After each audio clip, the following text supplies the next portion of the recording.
저는 아침 여러분들에게 신명기 1장 1절부터 5절까지 말씀을 봉독해 드렸습니다. 이 말씀을 본문으로 해서 사랑과 순종이라는 제목의 말씀으로 여러분과 같이 은혜를 나누고자 합니다. 이제 우리는 신명기를 시작합니다. 신명기는 모세 오경의 마지막 5번째 책이죠. 우리는 성경의 처음 5권의 책을 모세가 기록했기 때문에 이 책들을 모세오경이라고 부릅니다.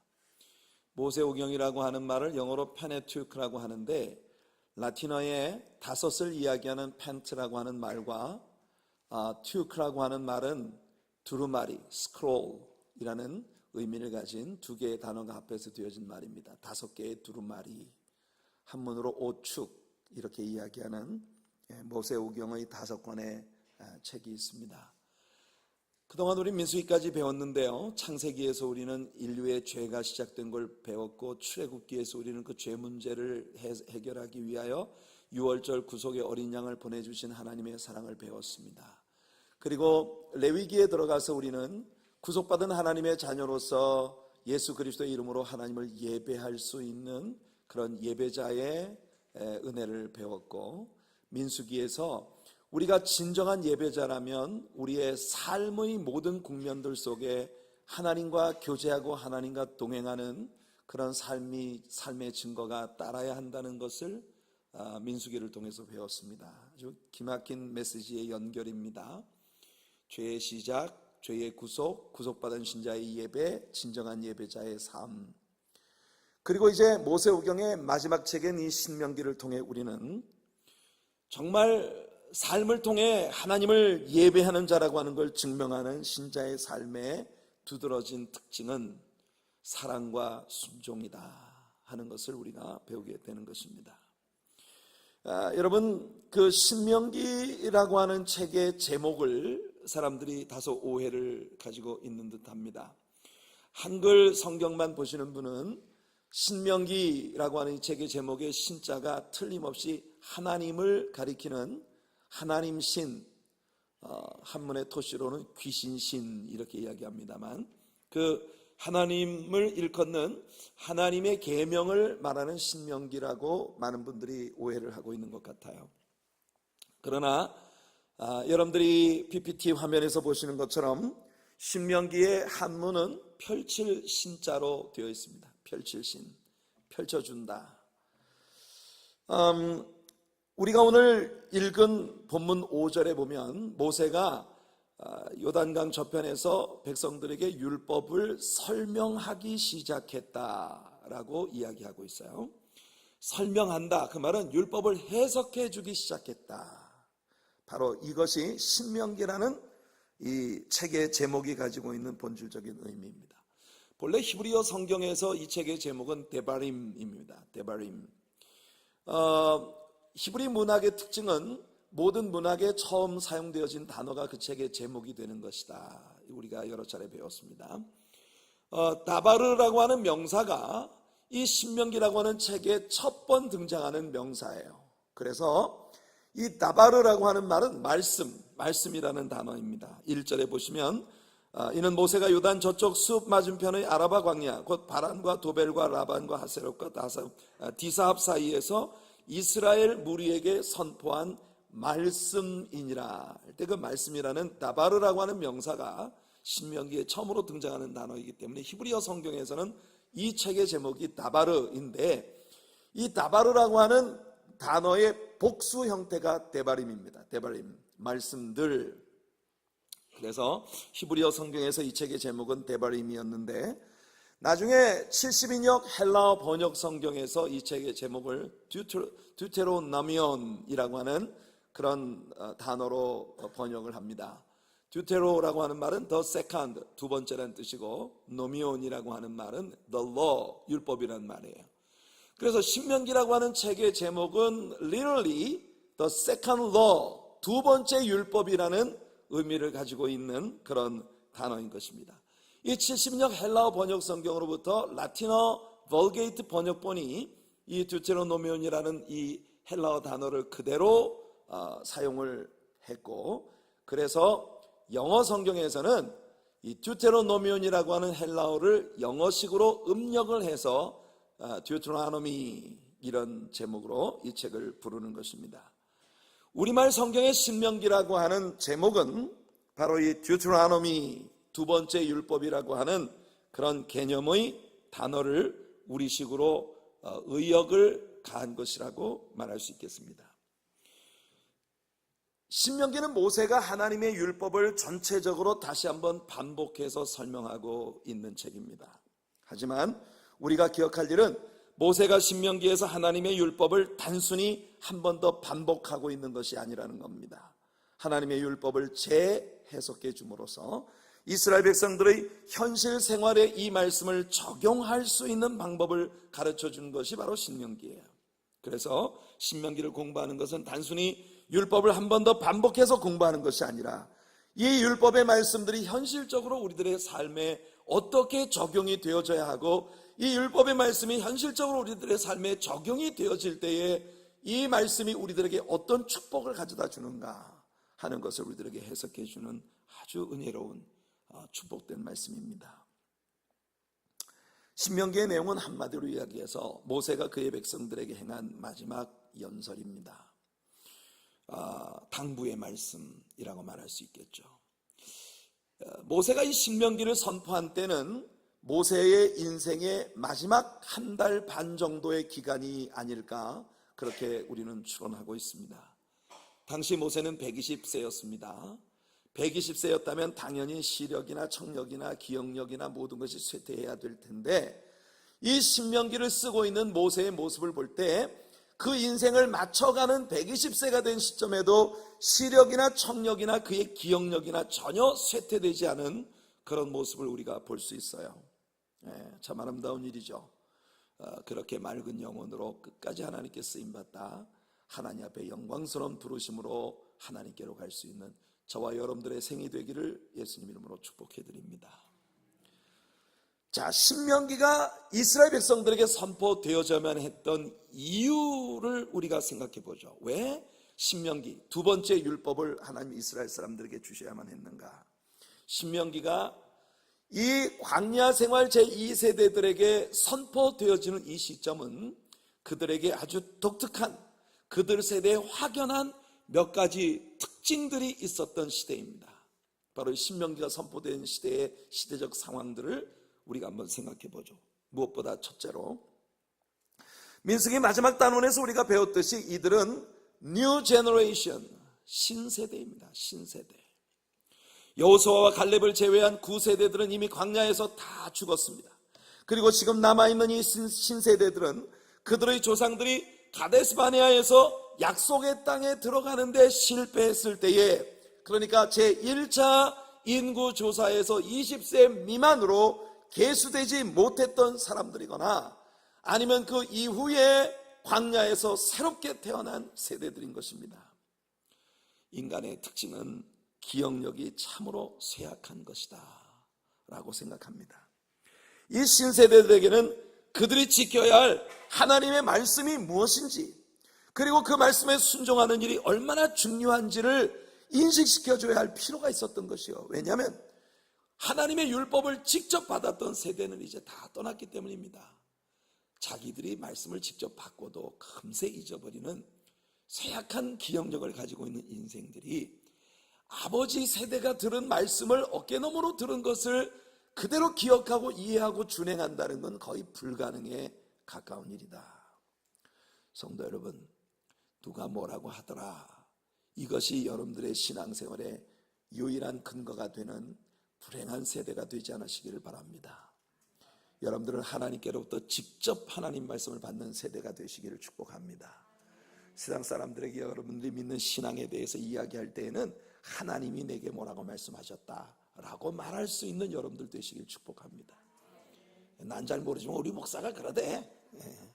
이게 난 잘 모르지만 우리 며느리가 그래. 우리 며느리가 교회 열심히 다니거든. 그럼 이것이 여러분들이 가지고 있는 성경에 대한 하나님에 대한 지식의 전부라고 한다면 너무 빈약한 거예요. 그들은 뉴 제너레이션, 신세대였습니다. 그래서 그들에게는 이 두 번째로 율법이 다시 반포되어야 될 필요가 있었던 거예요. 그 다음 두 번째로 그들은 새로운 챌린지, new challenges, 새로운 도전들의 직면에 있었습니다. 이제까지 이스라엘 백성들은 정착된 삶을 산 경험이 없었습니다. 왜냐하면 그들은 조상들로부터 다 유목민족이었기 때문에 언제나 아주 캐주얼하게 텐트 하나 치고 거기 양들 풀 뜯어 먹이다가 가뭄이 오거나 그러면 좋은 풀이 있다고 하는 소식을 들은 곳으로 텐트 걷어가지고 그냥 이동을 하면서 사는 그런 삶이 유목민족의 삶이었어요. 그러나 이제 그들이 들어가려고 하는 이 가나안 땅은 정착된 삶을 살아야만 하는 농경 문화권 위에 세워진 그런 나라입니다. 이제부터 그들은 도시 생활을 배우기 시작해야 합니다. 하늘을 찌를 듯 솟아있는 성벽들과 그 안에 화려한 의식주 생활의 기초가 다져져 있는 그런 도시들로 이제 그들은 들어가고자 하는 것이에요.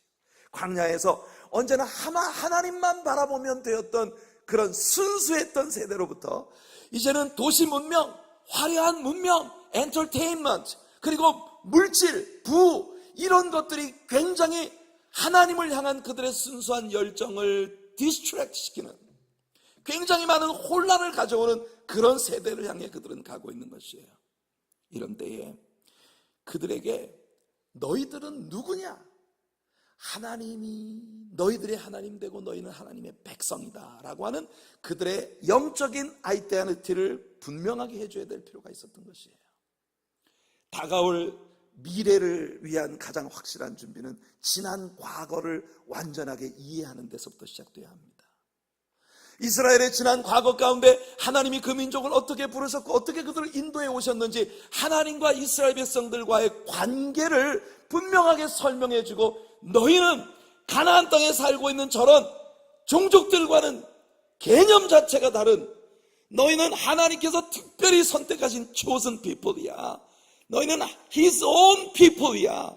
이 이스라엘은 하나님의 소유된 백성들이야. 그 아이덴티티를 분명하게 해주기 위해서 이 신명기가 그들에게 선포되어야만 됐던 것이에요. 그 다음 세 번째로 이제 그들은 new leaders, 새로운 지도자들을 만나게 됩니다. 이미 대제사장 아론은 죽었고 그 아들 엘르아살이 그 뒤를 이어 대제사장의 역할을 수행하고 있습니다. 곧 모세도 죽게 될 것입니다. 그리고 여호수아가 모세의 뒤를 이어 그의 리더십을 이어받게 될 것입니다. 모세는 이스라엘 백성들 앞에 지도자가 바뀌었을 때 그들에게 다가올 수 있는 혼선에 대하여 경계를 주고 있는 거예요. 누가 너희들의 지도자냐? 이건 상관없는 일이다. 왜냐하면 누구든 너희들의 리더는 너희들을 이끄는 하나님께 순종하는 자들이기 때문에 너희들은 오직 하나님의 소유된 백성이 되어야 하고 하나님께 순복하는 삶을 살아야 한다. 그러면 너희들은 어떤 환경을 만나도 반드시 성공하게 될 것이다. 우리 하나님의 사랑교회는 리더가 새로 바뀌었습니다. 그리고 지금 우리는 우리 교회의 평신도 리더십을 하나님께로부터 받아서 이 교회를 섬겨나갈 지도자들을 뽑기 위한 선거의 단계들을 지나가고 있습니다. 여러분, 누가 지도자로 세움받든 우리의 최고 지도자는 하나님이십니다. 우리는 하나님의 소유된 교회이고 하나님의 소유된 백성입니다. 시대가 바뀌고 환경이 바뀌어도 우리들이 오직 하나님 한 분께 주목하고 그분께 집중한다면 우리는 성공하는 교회, 성공하는 세대가 될 것입니다. 또한 네 번째로 이 사람들은 new temptations, 새로운 형태의 유혹들을 받게 될 것이에요.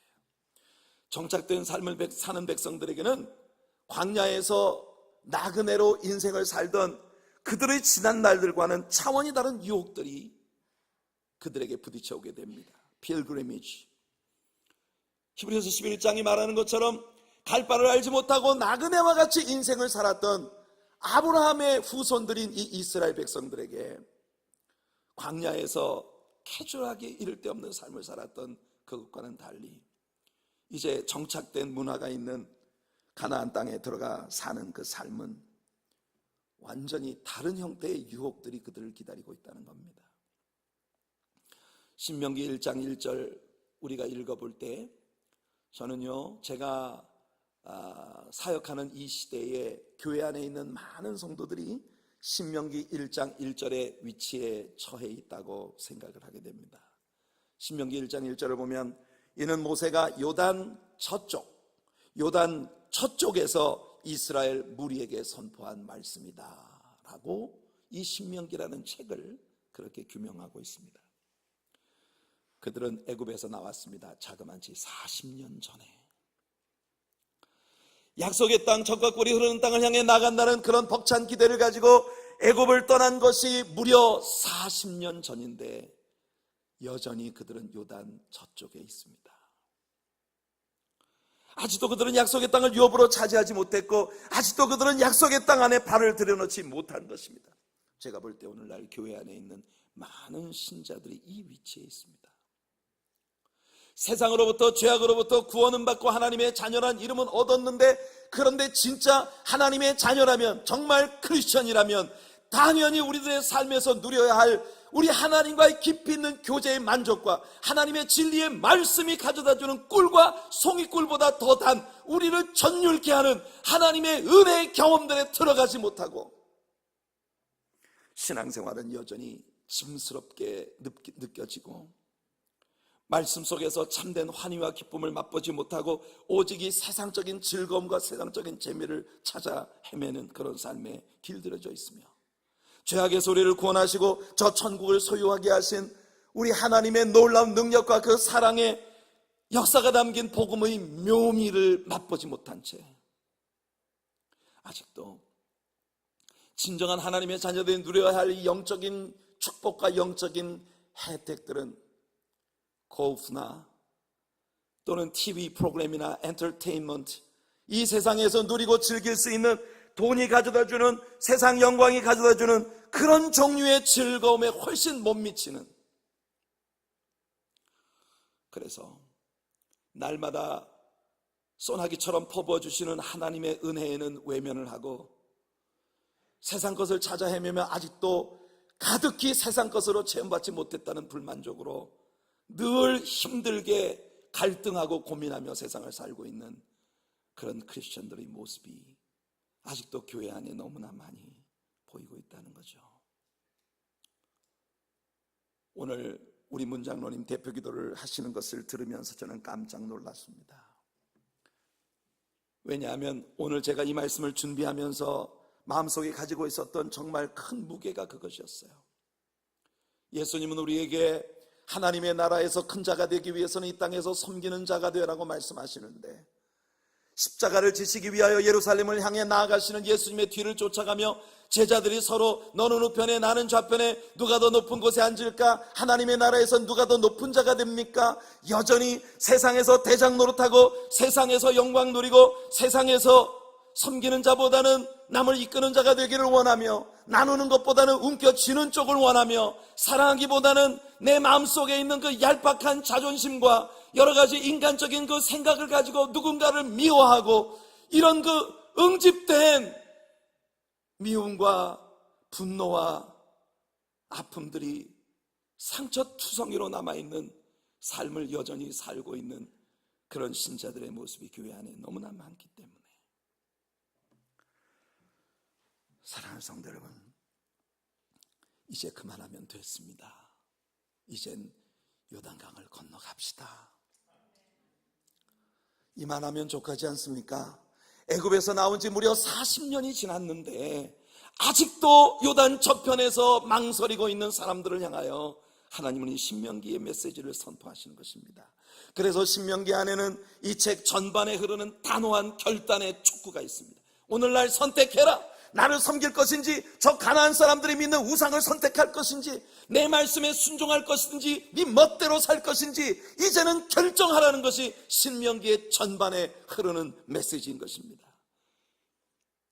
이 말씀을 들은 신세대들의 조상은 벌써 가나안 진입에 실패한 쓰라린 경험을 가지고 있었고 모세는 이 새로운 신세대가 그들의 조상들처럼 실패하고 구질구질한 일어섬과 넘어짐, 올라가고 내려가는 것, 상승과 침체를 반복하던 손바닥만한 신광야에서 40년을 웨이스팅하고 있었던 그런 구세대들 같지 않게 되기를 간절히 바라고 있습니다. 성도 여러분, 오늘 이곳에 있는 우리 하나님의 사랑교회 사랑하는 성도 여러분, 여러분들은 지난 세대와 다른 세대가 되기를 축복합니다.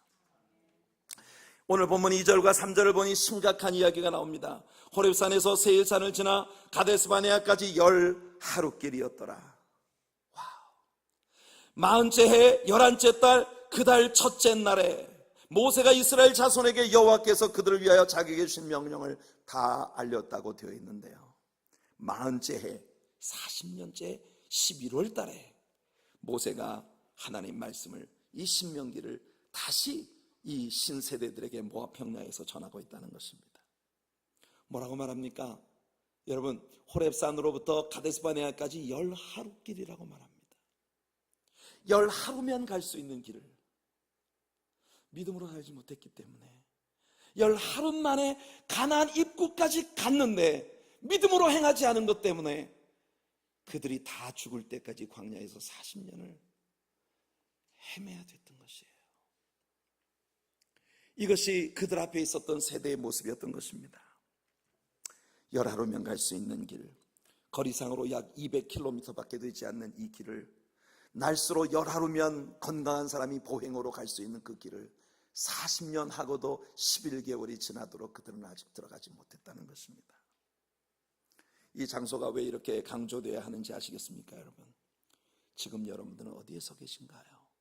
정직하게 하나님의 임재 앞에서 여러분 자신을 돌아볼 수 있기를 바랍니다. 여러분은 요단 이 편에 계신가요? 아니면 아직도 요단 저편에 계신가요? 우리들의 신앙에는 세 가지 명백한 스테이지가 있습니다. 첫 번째, 애굽의 스테이지가 있죠. 애굽의 스테이지는 죄와 옛생활의 억압 속에서 부르짖는 스테이지입니다. 여전히 죄악 속에 살며 죄악이 가져다주는 여러 가지 스트레스들에 시달리며 아직까지 채워지지 않는 욕심에, 그 말할 수 없는 허탈감에 몸부림치는 세대가 바로 애굽의 스테이지입니다. 그 다음 두 번째는 광야 스테이지입니다. 애굽에서는 나왔습니다. 예수님의 복음을 듣고 교회는 들어오기 시작했습니다. 예배를 드리고 설교를 듣고 때로 기도하고 때로 찬송하지만 아직도 우리는 완전히 영적인 신자가 되지 못하고 carnality, 육신적인 면모들이 우리들을 뒷덜미를 잡고 있는 그런 상황 가운데 있는 그 스테이지가 바로 광야의 스테이지입니다. 설교를 들을 때마다 이렇게 살아서는 안 돼, 말씀대로 살아야지 하지만 예배 끝나고 저문을 나가는 순간 아직도 육신적인 것들이 나를 잡아 끌고 있는 그런 일들의 반복이죠. 우리는 여기서 벗어나야 합니다. 요단강을 건너서 가나안의 스테이지로 들어가야 합니다. 가나안의 스테이지는 어떤 스테이지입니까? 성령님께 세례를 받고 하나님께 완전히 순종하는 삶의 스테이지입니다. 당연히 가나안 땅에서도 싸움이 있고 가나안 땅에서도 유혹이 있고 가나안 땅에서도 실패가 있고 좌절이 있습니다. 그러나 이 실패와 좌절은 광야 생활이나 애굽에서의 실패와 좌절과는 개념이 달라요.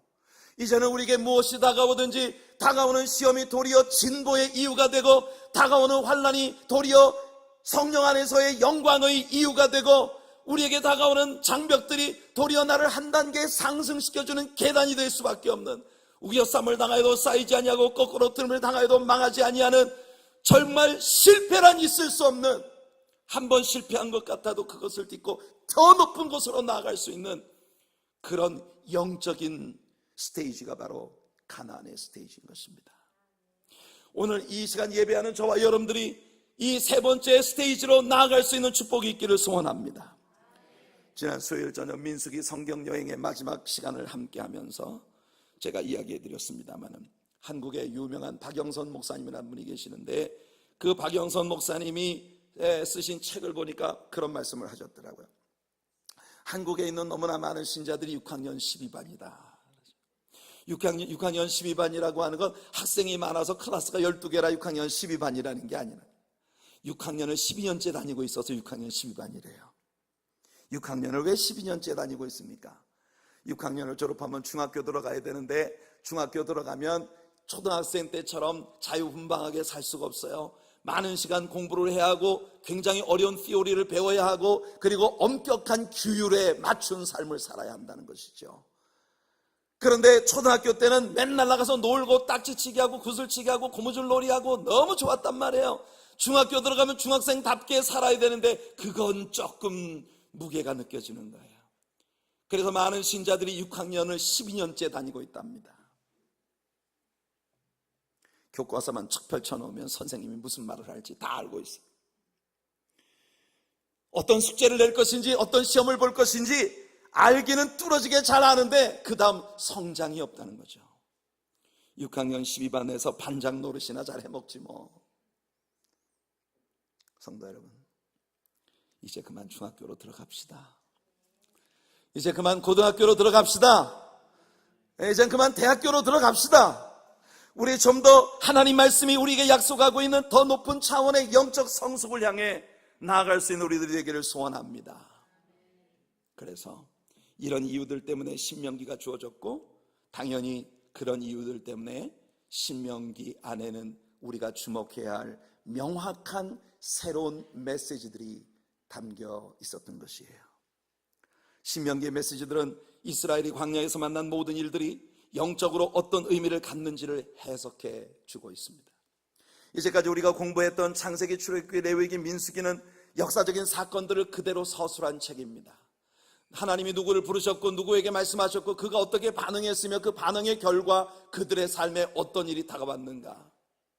그러나 신명기는 그렇게 일어난 그 모든 일들이 영적으로 어떤 의미가 있는 것인가, 지난 과거를 토대로 삼아 앞으로 다가올 시대에 너희들도 지난 조상들처럼 살아가게 될 텐데 그것이 너희들에게 영적인 어떤 의미가 있는가 하는 것을 해석해주는, 단순한 역사적 서술을 뛰어넘어 하나님께서 주시는 모든 계명들을 깊숙이 이해하고 그 계명의 본질들을 이해하도록 해석해주는 것이 신명기의 책입니다. 여기서 처음으로 우리는 20회 이상 사랑이라는 단어가 쓰여지게 되는 것을 봅니다. 기억하시나요? 신구약 전체를 통해 사랑이라는 단어가 처음으로 쓰여진 곳이 어디라고 했죠? 누가 기억하고 계십니까? 예, 기억하시는 분 있으면 제가 오늘 큰 상을 하나 드리겠습니다.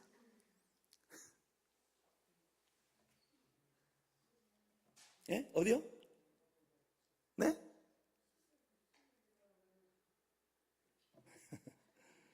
예, 신구약 성경 전체에서 사랑이라는 단어가 처음으로 등장한 것은 창세기 22장 1절이었습니다. 아브라함아, 너는 너의 사랑하는 아들 독자 이삭을 내가 너에게 지시할 한 산으로 가서 거기서 내게 번제로 드려라. 사랑이라는 단어가 처음으로 등장한 곳이 바로 여기입니다. 지금까지 우리가 공부해왔던 책에서는 사랑이라는 단어가 오직 계명을 선포하는 과정에서 하나님을 향한 사랑을 요구하시는 하나님의 말씀에만 등장했어요. 그러나 신명기라는 책은 이제 사랑이라는 단어를 본격적으로 쓰고 있는 책입니다. 왜냐하면 사랑이 하나님과 우리들의 릴레이션십을 규명하는 대표적인 언어여야 하기 때문에. 신명기 열쇠가 되는 단어는 바로 사랑과 순종입니다. 신명기에서 특별히 반복되는 몇 가지 단어들이 있어요. 예. 제일 성경의 신명기에서 많이 쓰여지는 단어가 땅입니다. 땅. 신명기 안에서 이 단어가 153회나 등장합니다. 땅. 그 다음 상속, 기업, 유업, inheritance. 이 단어가 36번 등장합니다. 그리고 possess, 얻는다라는 단어가 65회 쓰여지고 있습니다. 그 다음에 hear, 듣는다라고 하는 단어가 44회 등장합니다. 들어라 이스라엘아, 내 말을 들어라, 내 말을 즐겨 듣고 hear. 그 다음에 hearken, 이 hearken이라고 하는 단어는 듣는다고 하는 단어에서 한 가지 더 깊은 의미를 내포하고 있는 단어입니다.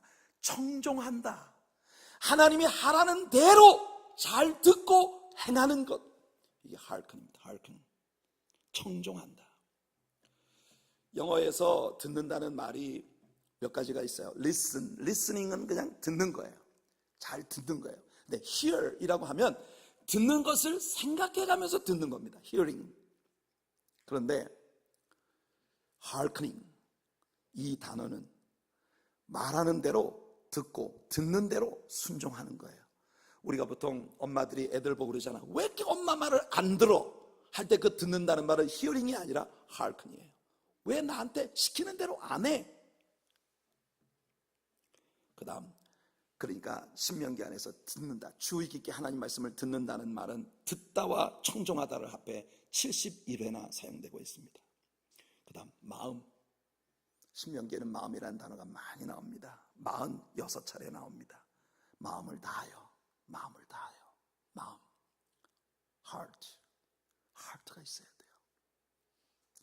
그 다음, 사랑이라는 단어가 이미 여러분에게 말씀드린 것처럼 20차례 등장하는데요. 이 단어들을 엮어서 우리 한번 생각해 봅시다. 신명기가 자주 사용하는 이 단어들을 엮어 놓으면 신명기의 중심 메시지가 뭔가를 우리들에게 보여주는 거예요. 너희가 내 말을 듣고 청종하며 내 마음을 다하여 나를 사랑하면 내가 너희들에게 약속한 약속의 땅에 들어가서 그 땅을 유업으로 받으리라. 왜 아멘은 성가대에서만 나오는 겁니까? 여러분들은 이 메시지에 관심이 없으신가요? 다시 한번 얘기할게요. 아멘을 준비하시고, 신명기의 중심 메시지는 너희가 내 말을 듣고 청종하며 내 마음을 다하여 나를 사랑하면 내가 너희 조상에게 약속한 그 약속의 땅에 들어가서 그 땅을 유업으로 누리리라.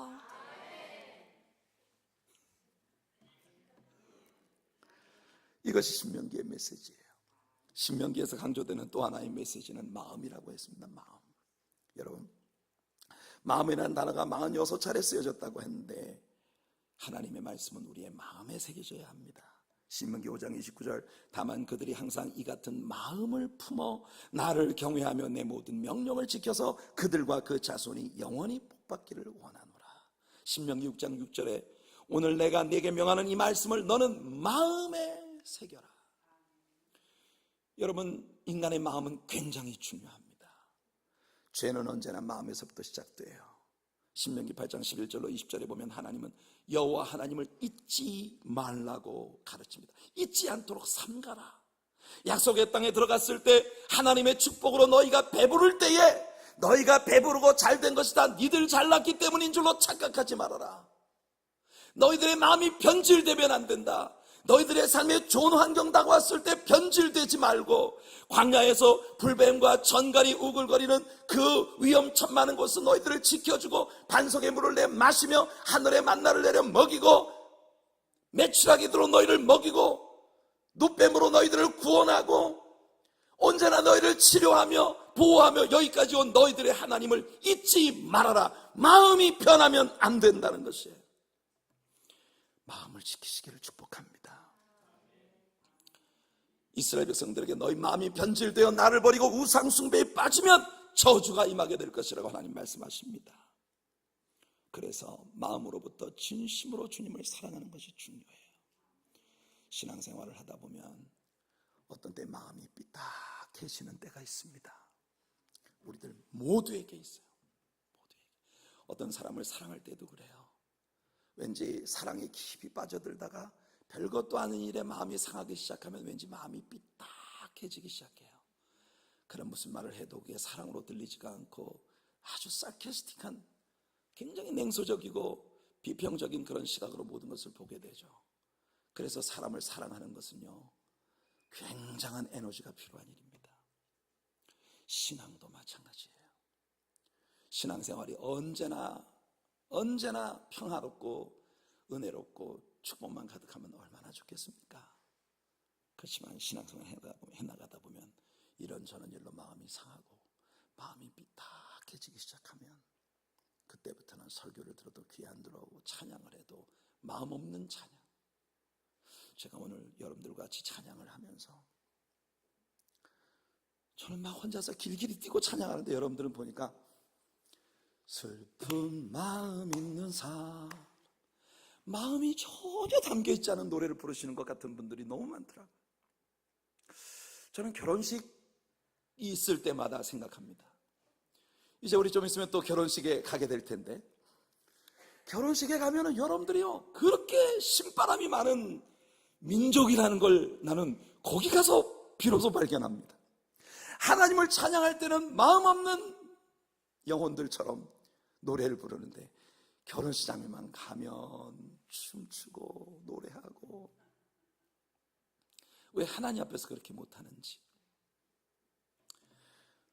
신명기 10장 12절 보니 이스라엘아, 내 하나님 여호와께서 내게 요구하시는 것이 무엇이냐? 곧 내 하나님 여호와를 경외하며 그의 모든 도를 행하고 그를 사랑하며 마음을 다하고 뜻을 다하여 내 하나님 여호와를 섬기고.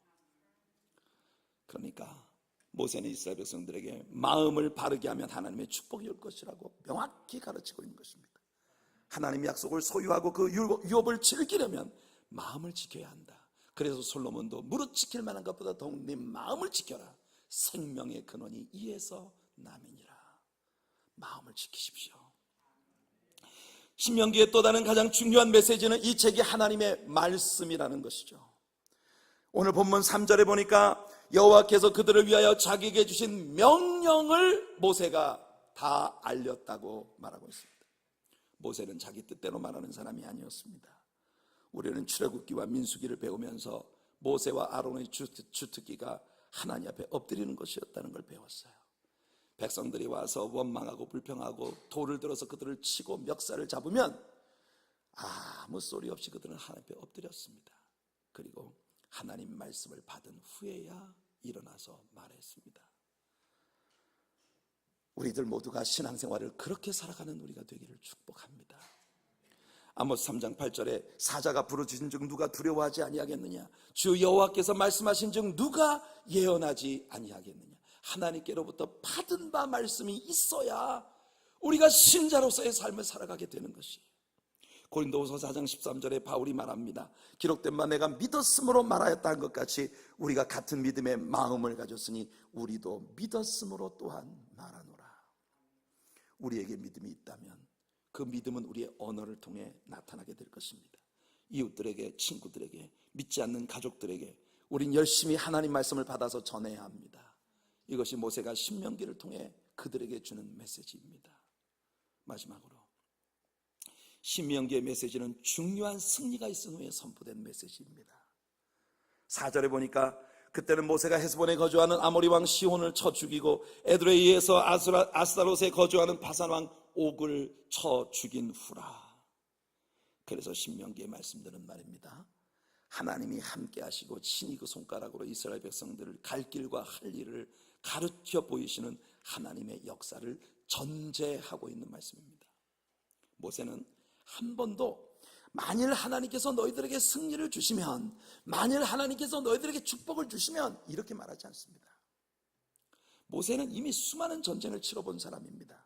말도 안 되는 싸움들, 훈련되지 못한 오합지졸의 군사들을 이끌고 나가서 그 강력한 이방인들과 맞닥뜨려 싸웠지만 하나님께서 그 말도 안 되는 싸움에서 언제나 승리를 주셨습니다. 승리의 관건은 만일 하나님이 우리와 함께 하시면 우리는 승리한다는 것이에요.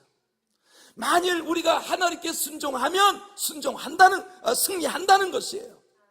이게 신명기의 메시지입니다. 우리가 축복받고 승리하는 것에는 만일이 들어갈 필요가 없어요. 만일 우리가 하나님과 함께하면, 하나님께 순종하면, 하나님을 사랑하면 우리들에게 승리는 당연히 오는 것이란 말입니다. 우리는 앞으로 신명기를 공부하면서 거듭거듭 만일이라는 개념의 구절들을 배우게 될 것입니다. If you do this, I will do this. If you do that, I will do that.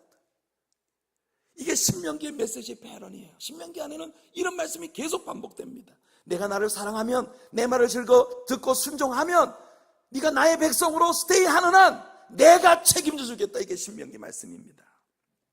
그러나 반대 의미의 만일도 있습니다. 만일 내가 불순종하면, 만일 내 말을 듣지 않으면, 만일 우상을 숭배하면, 만일 내가 하지 말라는 짓만 골라가며 하면 어떻게 됩니까? 신명기는요 거침없이 원색적인 단어들을 쏟아냅니다. 그렇게 살면 연병이다, 골병이다, 능지처참이다. 신명기 28장은 우리들에게 집에서도 복을 받고 들에서도 복을 받고 성읍에서도 복을 받고 나가도 복을 받고 내 집에 우양의 새끼와 광주리와 떡반죽 그릇이 복을 받고 위에 있고 아래 내려가지 아니하며 머리 되고 꼬리 되지 아니하며 남에게 구워줄지라도 구임받지 않는 복을 약속하고 있습니다. 그러나 신명기 28장의 그 축복의 언약 바로 앞부분과 바로 뒷부분 27장 후반부와 28장 후반부를 보세요. 똑같은 패턴으로 말씀합니다. 만일 너희가 나를 사랑하지 않고 내 말을 즐겨 순종하지 아니하면 들에서도 저주를 받고 성읍에서도 저주를 받고 나가도 저주를 받고 들어와도 저주를 받고 내 집에 광주리와 우양의 새끼 저주를 받을 것이고 머리 절대로 꼬리가 되고 머리 못 되고 아래 있고 위에 올라가지 못하면 매일 남에게 꿇어 다닐 것이다.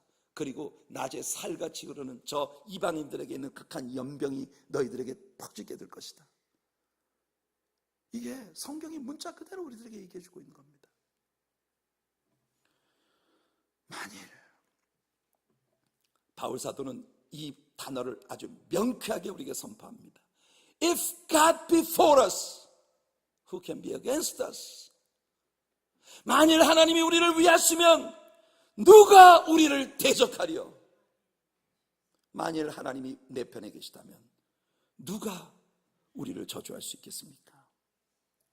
여러분, 오늘 이 신명기는 우리들에게 결단을 촉구하는 아주 중요한 퀘스천을 던져줍니다.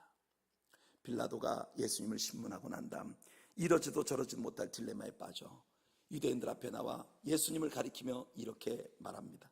마태복음 27장 22절에 빌라도가 이르되 그러면 그리스도라 하는 예수를 내가 어떻게 하랴? What should I do with Jesus who's called Christ? 그리스도 혹은 메시아라고 불리우는 그 예수를 그러면 내가 어떻게 하면 좋겠느냐? 이 질문은 이 땅에 태어나고 사는 모든 인류에게 공이 물어지는 radical question입니다. 이 질문의 답변에 따라 그의 인생은 극명하게 갈리게 되는 거예요. 여러분들은 예수님을 어떻게 하고 계십니까? What shall we do with Jesus?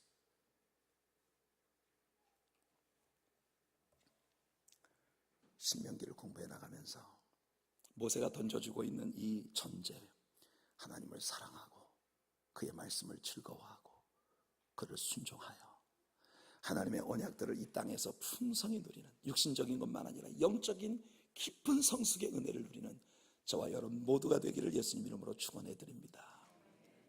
기도합시다. 은혜가 풍성하신 하나님, 사랑과 순종의 메시지를 담고 있는 신명기의 뚜껑을 열었습니다. 성령의 감동을 우리에게 부어주셔서 성령의 능력으로 사는 우리가 되게 하여 주시옵소서. 사랑과 순종으로 언약하신 모든 축복들을 누리는 우리가 되게 하여 주옵소서. 세상을 향하여 내가 경험한 주님, 내가 영접한 주님, 내가 더불어 살며 큰 복을 누리는 우리 주님을 간증할 수 있는 우리의 노래가 있게 하여 주시옵소서. 예수님의 이름으로 기도하옵나이다.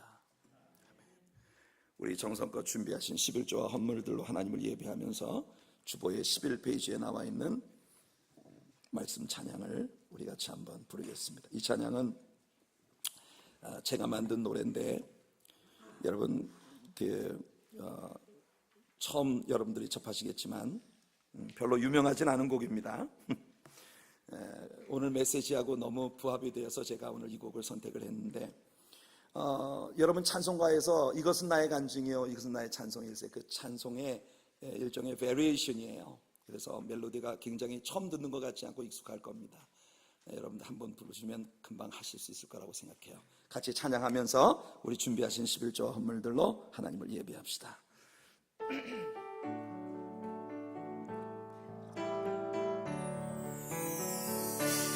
이것이 나의 간증이요 이것이 나의 찬송일세 나 사는 동안 끊임없이 구주를 찬송하리로다.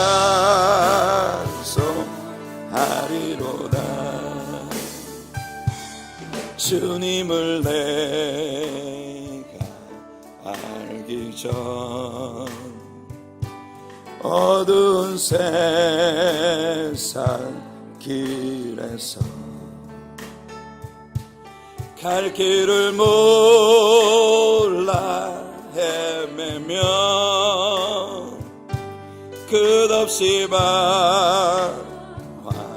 방황했었네. 주님의 말씀 듣고서 나 이제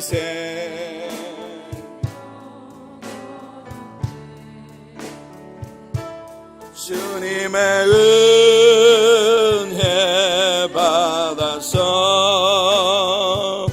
이 복음 널리 전하리.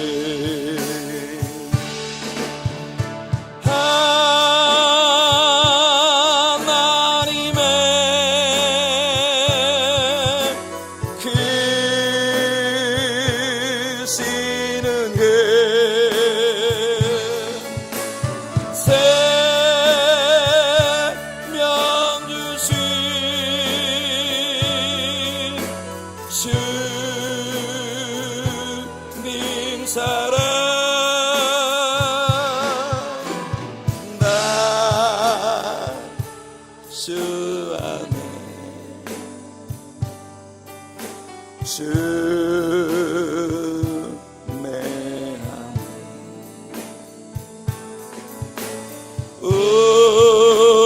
우린 한 마음 기쁨으로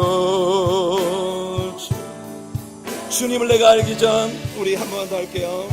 주님을 내가 알기 전 어두운 세상 길에서 어두운 세상 길에서 갈 길을 몰라 헤매며 끝없이 방황했었네. 주님의 말씀 듣고서 주님의 말씀 듣고서 나 이제 생명 얻었네. 주님의 은혜 받아서 주님의 은혜 받아서 이 복음 널리 전하리. 아멘.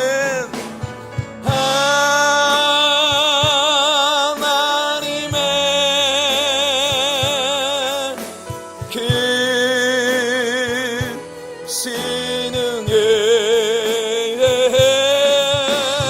이 생명 주신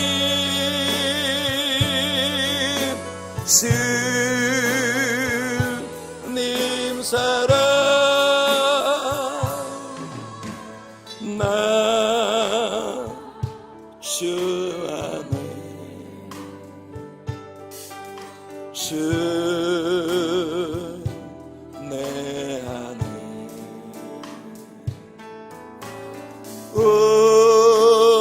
우린 한 마음 기쁨으로 찬양해. 이것은 나의 간증이요 이것은 나의 간증이요 이것은 나의 찬송일세. 나 사는 동안 끊임없이 구주를